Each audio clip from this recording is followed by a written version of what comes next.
One of the skills that I have learned at this college is heart dissection. I did that a couple of days ago, and I had to write up a report on how to do that, and it's been a great skill to learn.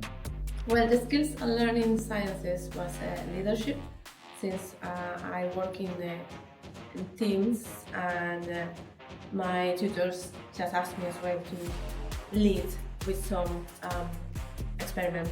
So yes, that's the idea. Course that I'm taking now, HS. I've learned a lot of skills. For example, I can reference my work. I can do Harvard style referencing for my work. I know how to reference properly, which can help me when I go to uni on making my work better. I also check the criteria now of what I need to get distinctions or like good passes in my work and stuff like that.